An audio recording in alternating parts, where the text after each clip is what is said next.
seminarnya ya, proposalnya ya, silakan. Waktu dan tempat kami persilakan. Bismillahirrahmanirrahim. Assalamualaikum warahmatullahi wabarakatuh. Waalaikumsalam.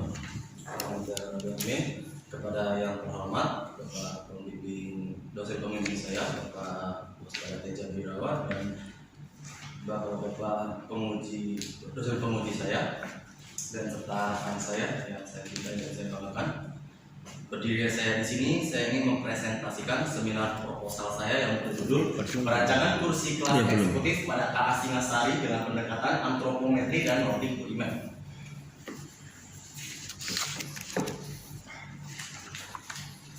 Bab 1. Latar belakang dari seminar proposal saya yaitu kereta api merupakan salah satu transportasi umum public transportation yang terdiri dari serangkaian kendaraan yang ditarik sepanjang jalur kereta api untuk mengangkut barang maupun penumpang. Kereta api di Indonesia memiliki 3 kelas penumpang pada umumnya, yaitu kelas ekonomi, kelas bisnis, dan kelas eksekutif. Salah satu kelas tertinggi pada kereta api di Indonesia adalah kelas eksekutif, seperti kereta api Argo Bromo Putih, Argo Wilis, Taksaka, Argo Dwi, Pangga, dan tersebut. Tempat duduk kelas eksekutif semuanya menghadap ke arah laju kereta, menghadap ke depan. Jumlah kapasitas penumpang kelas eksekutif lebih sedikit dibandingkan dengan kelas ekonomi. Dikarenakan formasi tempat duduk atau seat pada kelas eksekutif ini adalah formasi tempat duduk seat 22 dengan masing-masing 2 tempat duduk berdampingan.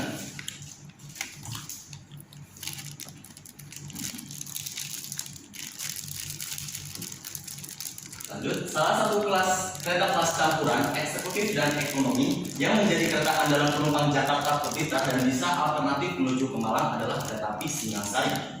Kereta ini menjadi kereta andalan bagi penumpang Jakarta menuju Blitar dan Malang ataupun sebaliknya, dikarenakan jam keberangkatan dan kedatangan yang sangat strategis. Jadwal keberangkatan KA Singasari dari Pasar Senen menuju Blitar pukul 5:30 atau 17:30 waktu Indonesia Barat, dan tiba di tujuan akhir Blitar pukul jam 7:15 waktu Indonesia Barat. Sebaliknya, dari Blitar pukul 16:35 waktu Indonesia Barat dan tiba di Pasar Senen Jakarta pukul 6:23 waktu Indonesia Barat.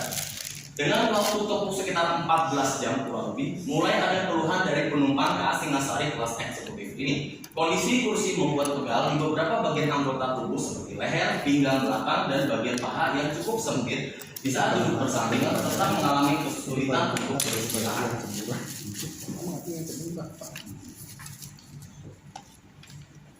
Rumusan masalah. A. Faktor apa saja yang menjadi sumber ketidaknyamanan kursi kelas eksekutif pada KA Singasari? B. Bagaimana perancangan kursi kelas eksekutif pada KA Singasari yang ergonomis? Dan terakhir C. Bagaimana evaluasi hasil perancangan kursi kelas eksekutif pada KA Singasari yang ergonomis? Batasan masalah. Pada tahap perancangan ini hanya membahas desain kursi kelas eksekutif pada KA Singasari. Yang kedua, pada perancangan ini menggunakan metode Nordic Body Map. Dan yang ketiga, pengumpulan data Nordic Body Map pada perancangan kursi kelas eksekutif mengambil data yang bersumber dari beberapa penumpang kelas eksekutif pada KA Singasari yang berjumlah 30 orang. Dan yang terakhir, penelitian dilakukan selama di dalam kelas eksekutif pada KA Singasari terhitung dari bulan Desember 2022 ini sampai dengan bulan esok Januari 2023 dengan jumlah responden sebanyak 30 orang.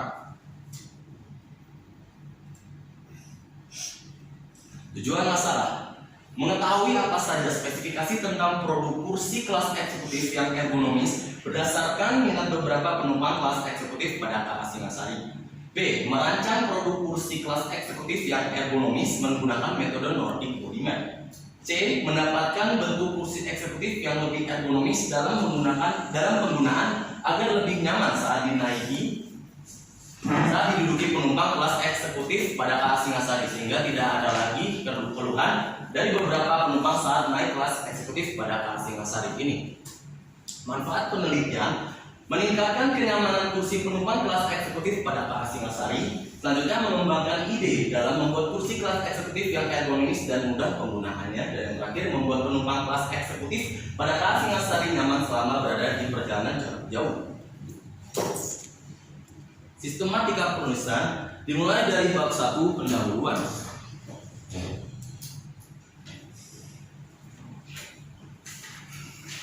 Untuk bab 1 pendahuluan ini berisi jawaban apa dan mengapa penelitian itu perlu dilakukan.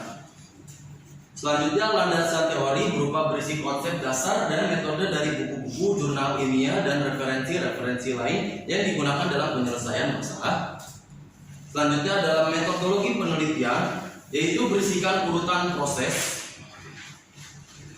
penelitian dan teknik-teknik yang dilakukan dalam melakukan penelitian meliputi uraian tata objek, tempat penelitian, materi penelitian, data perancangan, dan alat analisis yang dipakai serta kerangka pemecahan masalah. Selanjutnya ada bab 4 analisa dan pembahasan, yaitu berisikan uraian mengenai data-data Nordic Body Map yang digunakan serta pengolahan data tersebut untuk merancang kursi kelas eksekutif yang ergonomis. Dan yang terakhir, kesimpulan dan saran. Bab ini merupakan bagian berisi kesimpulan dari pembahasan yang telah dilakukan dari bab-bab sebelumnya dan juga berisi saran bagi penulis agar bisa mengetahui kelebihan dan kekurangan karya ilmiahnya. Bagian ini merupakan bagian dari akhir.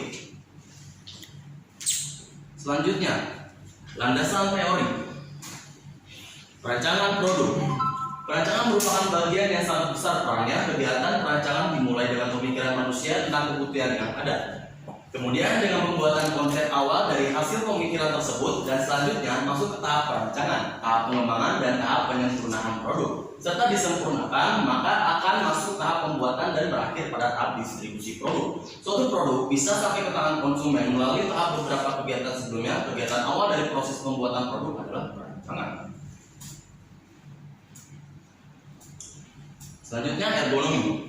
Dapat didefinisikan, ergonomi yaitu sebagai suatu ilmu secara sistematis dapat memanfaatkan berbagai informasi yang berkaitan dengan sifat, kemampuan, dan keterbatasan manusia untuk merancang suatu sistem kerja sedemikian rupa sehingga manusia dapat bekerja dan hidup pada sistem yang baik dengan mencapai tujuan yang diinginkan melalui pekerjaan tersebut supaya nyaman, aman, dan efektif.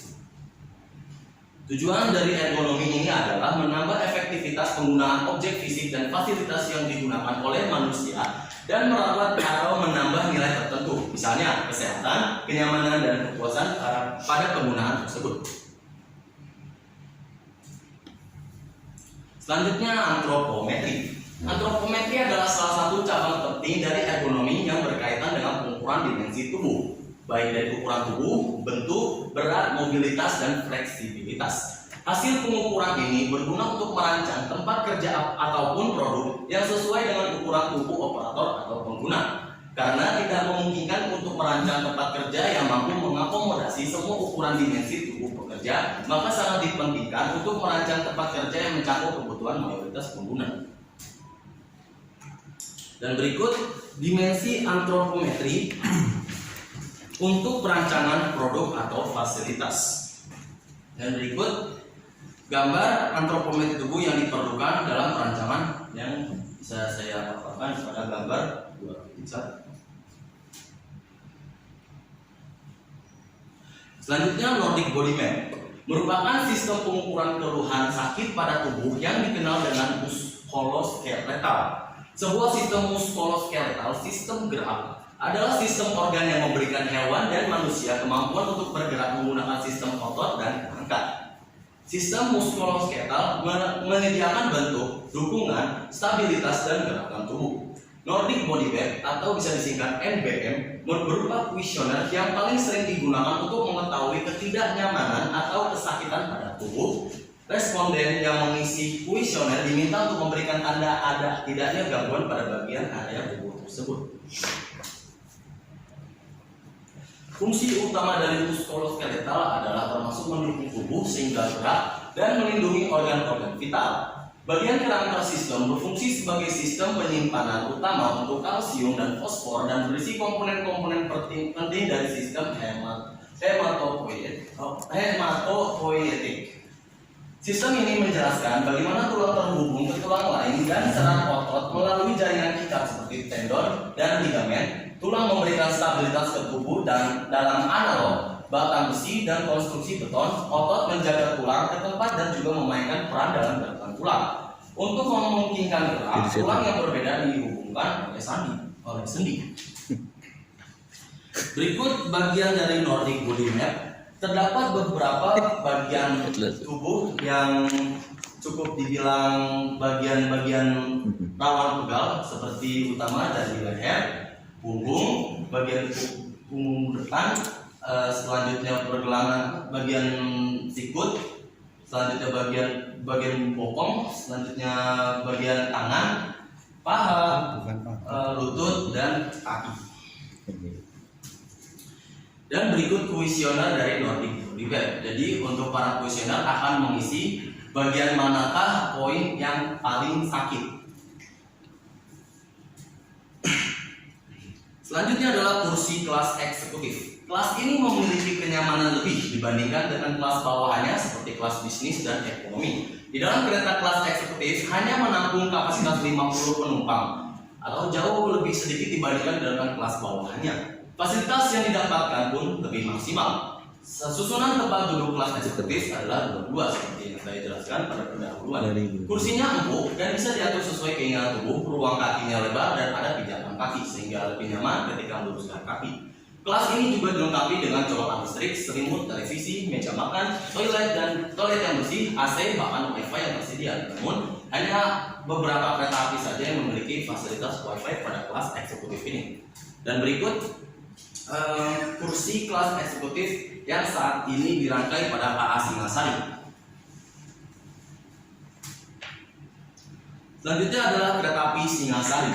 Kereta api Singasari merupakan kereta api penumpang yang memiliki dua layanan kelas saat ini, yaitu kelas ekonomi dan kelas eksekutif yang dimiliki oleh PT KAI, Kereta Api Indonesia. Rute yang dilalui oleh kereta api Singasari ini adalah Jakarta Pasar Senen menuju Blitar via Purwokerto Yogyakarta dan sebaliknya. Nama Singasari berasal dari kerajaan Tiwabunda di provinsi Jawa Timur yang didirikan oleh Ken Arok bernama Kerajaan Singasari pada tahun 1222. Dan berikut foto dari kereta api Singasari dan papan nama kereta api Singasari. Selanjutnya, metodologi penelitian merupakan gambaran dari tahapan yang dilalui dalam menyelesaikan suatu masalah yang ditemui adalah sebuah penelitian, di mana dibuat berdasarkan latar belakang dan tujuan yang hendak dicapai dengan menggunakan teori-teori yang mendukung dalam memecahkan permasalahan yang diteliti. Berikut diagram alir metodologi penelitian perancangan kursi kelas eksekutif pada KA Singasari.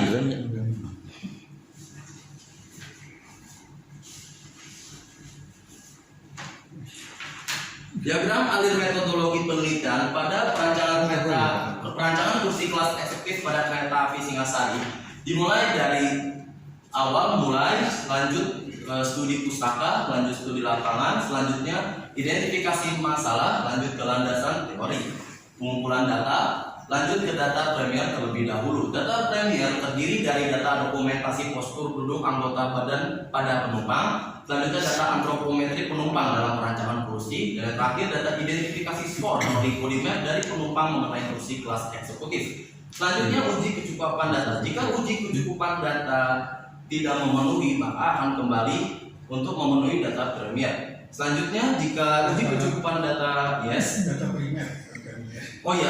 data premier. Jika uji kecukupan data mencukupi, lanjut ke uji keseragaman data. Namun jika uji keseragaman data tidak memenuhi atau no, maka akan kembali lagi ke data primer. Selanjutnya jika uji keseragaman data memenuhi atau yes, akan berlanjut ke menghitung persentil. Jika menghitung persentil tidak berhasil atau no, maka akan kembali lagi menuju ke data primer. Selanjutnya untuk data sekunder, yaitu memiliki poin antara lain literatur perancangan produk, gambar antropometri, data jenis persentil, data kuesioner, postur tubuh dengan Nordic Body Map, selanjutnya data klasifikasi tindak lanjut risiko NBM atau Nordic Body Map, dan yang terakhir spesifikasi material kursi kelas eksekutif. Selanjutnya jika semua sudah memenuhi dari data premier dan sekunder, maka lanjut ke pengolahan data. Setelah pengolahan data, lanjut lagi menuju perancangan kursi kelas eksekutif dengan prototipe. Selanjutnya dengan estimasi biaya, analisa dan pembahasan, selanjutnya kesimpulan dan saran, dan selesai. Sekian pemaparan dari saya, kurang lebih mohon maaf. Terima kasih. Wassalamualaikum warahmatullahi wabarakatuh.